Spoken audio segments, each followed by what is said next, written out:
અરે એકવાર કહી દીધું ને પછી 17 વાર ના કહેવાનું હોય. દામિની, હવે મારી કોઈ વાત- આર્ગ્યુમેન્ટ ના જોઈએ મને. અરે શું આર્ગ્યુમેન્ટ ના જોઈએ? અને કઈ વાતને લઈને જીદ કરે છે? સમજ તો ખરી, લગ્ન તો કરાવવા જ પડે ને બેનના. શું તું પણ? હા એકવાર કરાવ્યા હતા ને લગ્ન, શું કાંદો કાઢી લીધો? આવ્યા ને પાછા. સરખી રીતે રહીને તો લગ્ન ટકે. હવે નાટકો કરે ને તો ક્યાંય લગ્ન ના ટકે. કોઈ નાટક નથી કરતી મારી બેન. અને આમ પણ હા પહેલી વારના લગ્ન તૂટ્યા છે ને એમાં મારી બેનનો કોઈ જ વાંક નથી. વાંક સામેવાળાનો છે.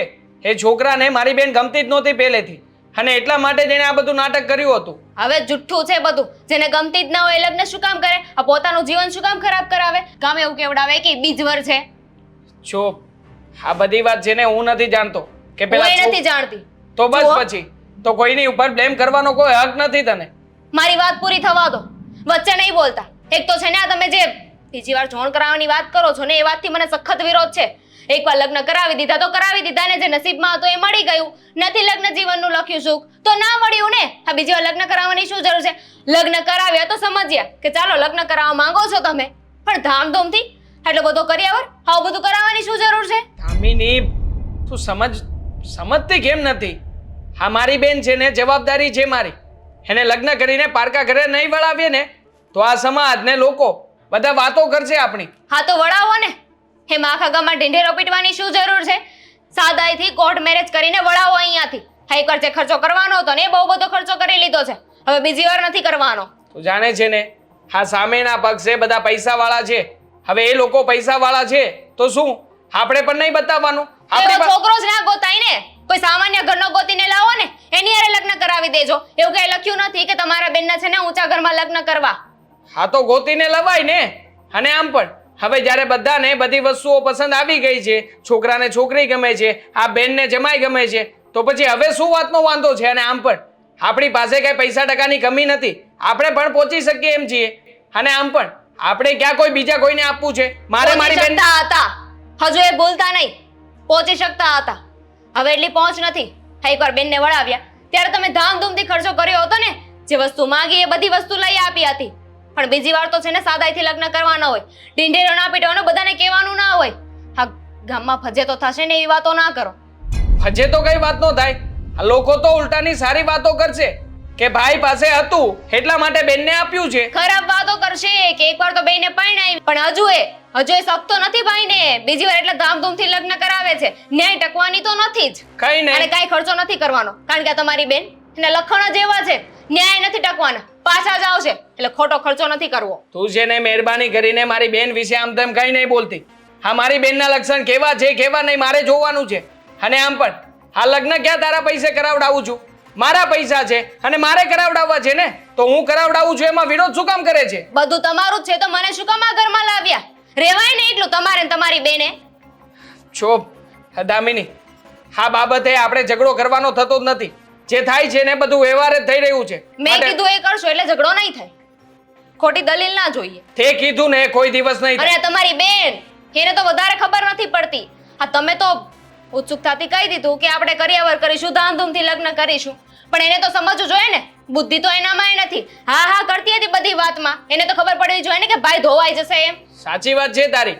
આ બુદ્ધિ ભગવાને માત્ર તને એકને જ આપી છે. બાકી મને બુદ્ધિ નથી, મારી બેનને બુદ્ધિ નથી. અને તારી પાસે બુદ્ધિ છે તો એનો સદુપયોગ નથી કરતી તું. બહુ સારું, તમારી પાસે બુદ્ધિ છે ને. તમારે તમારી મનમરજી કરી હોય તો મારું આ ઘરમાં રહેવાનો મતલબ શું છે? શું કામને સાથે રાખો છો? કહી દો ને તો જતી રહું મારા ઘરે. હા આમ પણ હા અત્યાર સુધી તું કહેતી જ હતી ને કે તમારી બેને નાક કપાવ્યું છે, નાક કપાવ્યું છે. તો હવે એવું તું પણ કર. હા તું પણ તારા ભાઈનું નાક કપાવી નાખ, એટલે અધૂરામાં પૂરું. તને પણ શાંતિ થઈ જાય. અમારી બદનામી નહીં થાય, મારા ભાઈની નહીં થાય, તમારી થશે. કે આ નણંદના લીધે ભાભીએ ઘર મૂકીને આવવું પડ્યું. નણંદે ઘર ભંગાવ્યું. એમ પણ વાતો થઈ શકે ને કે આ ભાભીના કારણે જ તે આ બધું થઈ રહ્યું છે. હા જો આ છે ને તારી સાથે બહેસ કરવાનો મારો કોઈ ઈરાદો નથી. મારો પણ નથી. કરિયાવર કરવો છે, ધામધૂમથી લગ્ન કરવા છે ને. હું એ જોઉં છું કે કેમ કરો છો. હા તો હું એ જોઉં છું કે કેવી રીતે નથી કરતો. જોઈ લેજે.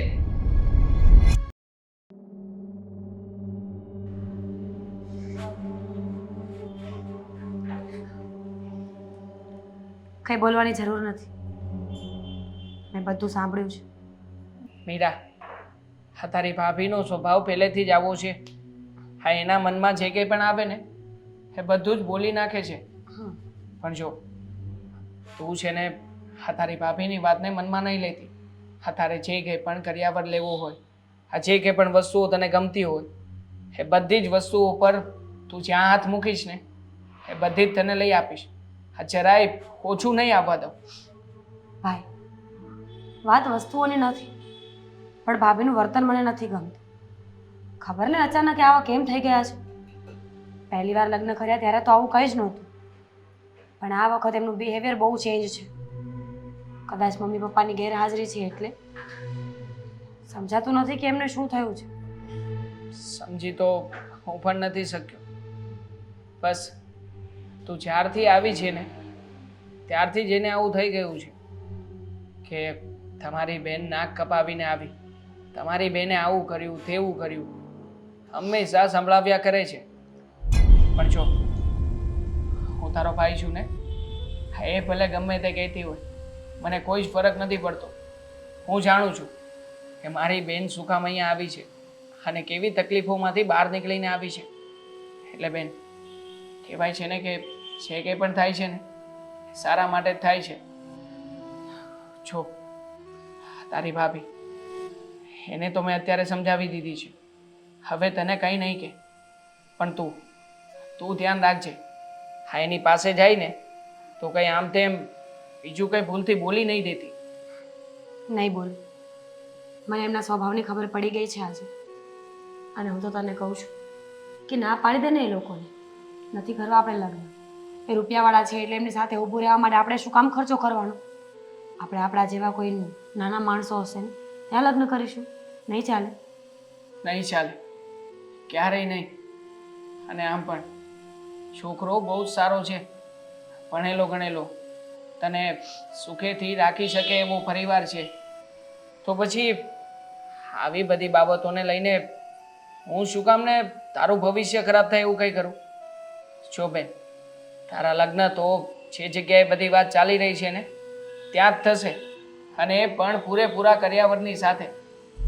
એટલા ધામધૂમથી લગ્ન કરીશ ને કે લોકો વાતો કરશે કે પહેલી વાર જે તારા લગ્ન થયા હતા ને એ લગ્ન તો કંઈ જ નહોતા. એટલા મોટા લગ્ન કરીશું તારા.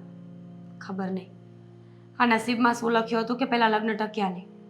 બાકી આજે આ દિવસ આવ્યો જ ન હતો. ભાભીના કોઈ શબ્દો મારે સાંભળવા ન પડે.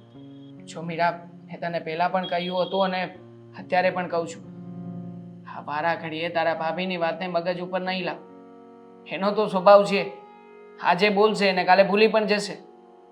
વાત રહી તારી, તો તારા માટે અત્યારે આ જે છોકરો ગોત્યો છે ને એ બહુ સારો છે, એટલે તું પણ તારા જીવનમાં ખુશ રહી શકીશ.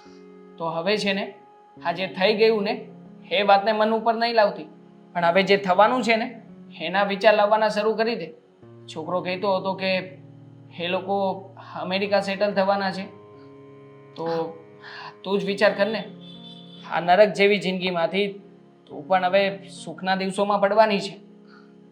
હા, સાચી વાત છે તારી.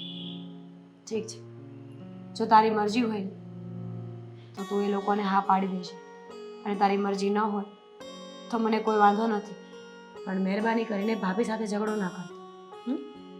ઠીક છે, વાત અહીંયા મારી મરજીની નહીં પણ તારી મરજીની ચાલવાની છે.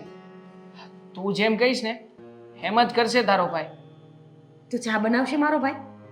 હા, ચાલ બનાવડાવી દઉં આ તારી ભાભી પાસે. આપણે બનાવી લઈશું, નહીં તો ચા અને આપણે બંને બહાર ગયા તો ધક્કો માર્યો તો ભી નહીં મારે. ચાલ